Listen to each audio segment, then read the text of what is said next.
السلام عليكم، مرحبا بكم.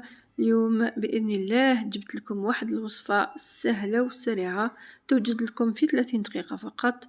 هذا الأرز بالصلصة تاع الدجاج، صدقوني يجي المذاق تاعو هايل بنين، إلا يعني ما قدرش نوصف لكم البنة تاعو. وكما قلت لكم يوجد في وقفة، خصوصا للمرأة العاملة كي حالتي، نولو من الخدمة عيانين ومزروبين.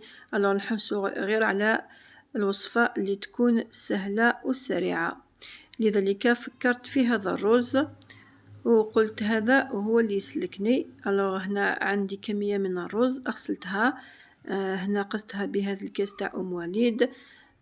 خرجوا لي 3 كيسان، غسلتهم ومن بعد حطيتهم في الماء، نقعتهم حوالي 10 دقائق.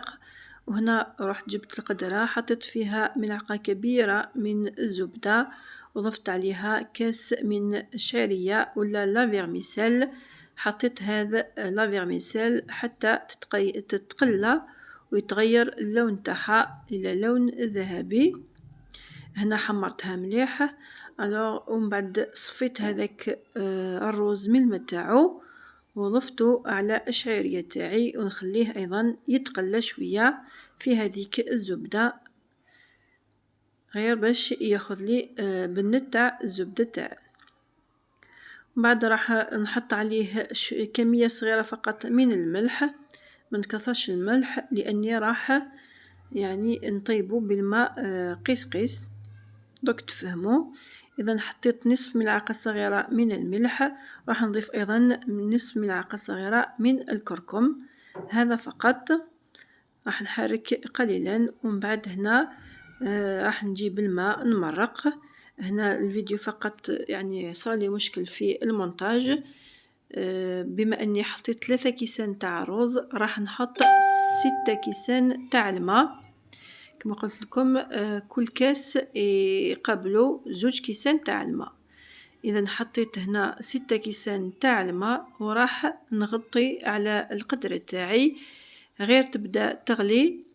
راح نقص على النار تماما وراح نخلي الرز تاعي يطيب، وكي يطيب راح الماء تاعو ينشف، يعني تجي كمية الماء سوا سوا، ما نصفيوهش راح يتشرب لي الماء كامل.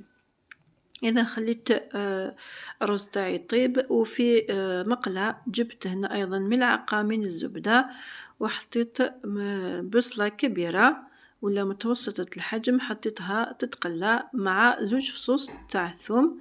راح نقلي البصل تاعي جيدا حتى يذبل. هنا بعد ما ذبل لي البصل جيدا راح نجيب هنا نصف صدر دجاج، قطعته هكذا مكعبات وراح نقليهم في الزبدة والبصل. وراح نروح للتوابل. اول شي حطيت رشة من الفلفل الاسود ورشة من توابل الخاصة بالدجاج ولا الشاورما، وراح نضيف رشة من الزنجبيل ونصف ملعقة من الكركم فقط. وراح ندخل هذه التوابل جيدا في الدجاج، وفي الأخير راح نحط رشة صغيرة فقط من الملح، ما نكثروش من الملح. وراح نخلي الدجاج تاعي يتقلى حتى يطلق الماء تاعو، نغطيه باش يطلق لي الماء تاعو. هنا بعد ما طلقت الماء تاعو وحسيت انه هذا الدجاج تقلى لي مليح طاب، راح نحيلو الغطاء وراح نخلي الماء تاعو ينشف.